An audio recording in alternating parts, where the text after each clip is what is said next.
Bismillahirrahmanirrahim. Assalamualaikum warahmatullahi wabarakatuh.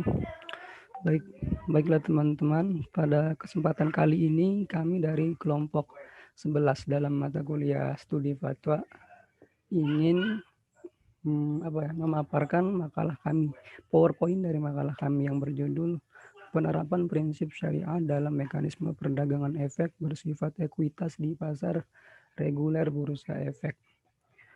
Kebetulan kelompok kami, kelompok 11 beranggotakan 3 orang. Yang pertama saya sendiri, Wahyu Amin. Kedua, saudari Miftahul Zanna. Yang ketiga, saudari Hayani Anggraini. Dalam kesempatan ini kami hanya diwakili 2 orang karena satu lagi dalam keadaan tidak sehat. Baik, langsung saja.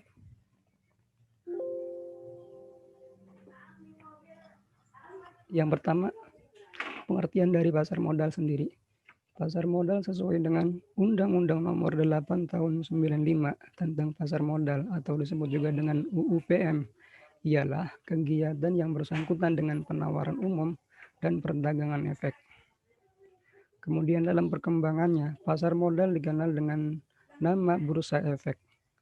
Bursa efek menurut pasal 1 ayat 4 Undang-Undang Nomor 8 tahun 95 tentang pasar modal. Bursa efek adalah pihak yang menyelenggarakan dan menyediakan sistem atau sarana untuk mempertemukan penawaran jual dan beli efek pihak-pihak lain dengan tujuan memperdagangkan efek di antara mereka. Sebelum tahun 2007, Bursa Efek di Indonesia dikenal dengan Bursa Efek Jakarta dan Bursa Efek Surabaya.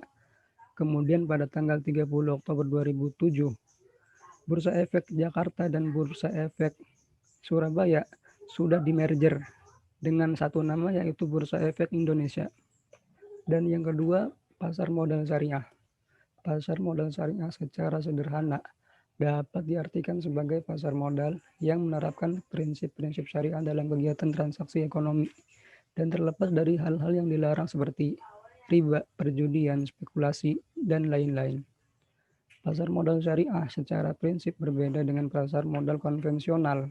Sejumlah instrumen syariah sudah digulirkan di pasar modal Indonesia seperti dalam bentuk saham dan obligasi dengan kriteria tertentu yang sesuai dengan prinsip syariah. Ketiga, perdagangan efek bersifat ekuitas. Perdagangan efek bersifat ekuitas di pasar reguler bursa efek adalah kontrak jual beli efek yang dibuat oleh anggota bursa efek sesuai dengan persyaratan yang ditentukan oleh bursa. Bursa efek menetapkan aturan bahwa perdagangan efek hanya boleh dilakukan oleh anggota bursa efek.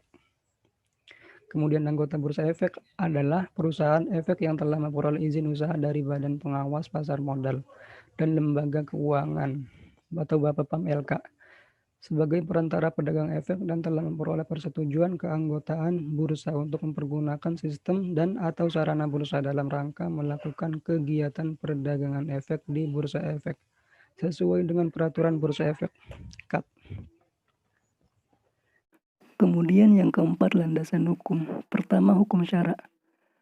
Quran Surat Al-Baqarah ayat 275, kemudian Quran Surat An-Nisa ayat 29, selanjutnya Quran Surat Al-Ma'idah ayat 1. Kemudian landasan hukum yang kedua yaitu hadis. Rasulullah SAW bersabda, Allah Ta'ala berfirman, aku adalah pihak ketiga dari dua pihak yang berserikat.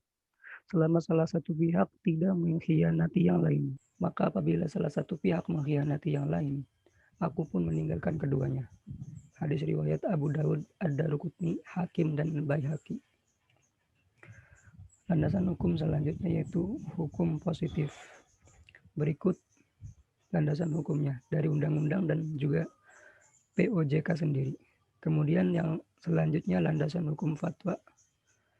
Berasal dari Fatwa Dewan Syariah Nasional nomor 80 tahun 2011 tentang penerapan prinsip syariah dalam mekanisme perdagangan efek bersifat ekuitas di pasar reguler bursa efek. Kemudian materi selanjutnya akan dibacakan oleh saudari Hayani Nurang Anggraini. Daripadanya kami persilakan. Mekanisme yang A, perdagangan efek hanya boleh dilakukan oleh anggota bursa efek. Yang B, penjual dan pembeli efek yang bukan anggota bursa efek dalam melaksanakan perdagangan efek harus melalui anggota bursa efek. Yang C, akad antara penjual atau pembeli efek yang bukan anggota bursa efek dengan anggota bursa menggunakan akad jualah. Yang D, bursa efek dapat mengenakan biaya, ujro atau rusum perdagangan efek berdasarkan prinsip ijaroh atas penyediaan sistem atau sarana perdagangan kepada anggota bursa efek. Selanjutnya, analisis KTI, analisis penerapan mekanisme berinvestasi saham di pasar sekunder dengan syariah online trading system, studi pada Sekuritas Indo Primer, Kantor Perwakilan Lampung oleh Rizka Aulia. Pertanyaannya, bagaimana mekanisme berinvestasi saham di pasar sekunder dengan syariah online trading system di Sekuritas Indo Primer KP Lampung? Temuannya, praktik perdagangan saham dengan syariah online trading system IPOD, syariah sudah sesuai dengan prinsip syariah tidak merugikan orang lain dan tidak merasa dirugikan karena transaksi yang dilakukan atas dasar sama-sama mau. Tidak ada unsur riba, maisir, dan goror. Transaksi maisir pada praktik perdagangan saham atau nasabah IPOD, syariah termasuk nasabah rasional speculation, yaitu transaksi yang dilakukan dilakukan telah sesuai dengan prinsip syariah seperti yang dijelaskan dalam fatwa DSN MUI nomor 80 DSN MUI nomor 3 tahun 2011.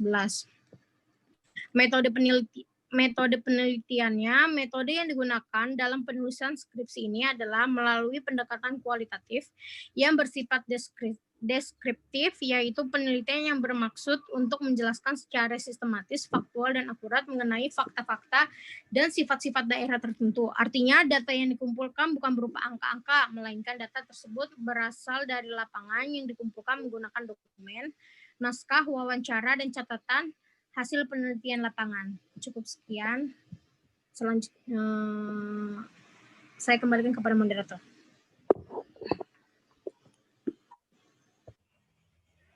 Baiklah, terima kasih pada Saudari Hayani. Cukup sekian atas pemaparan makalah kami dari PowerPoint kami. Kurang lebihnya kami mohon maaf. Kami akhiri, wabillahi taufiq wal hidayah. Wassalamualaikum warahmatullahi wabarakatuh.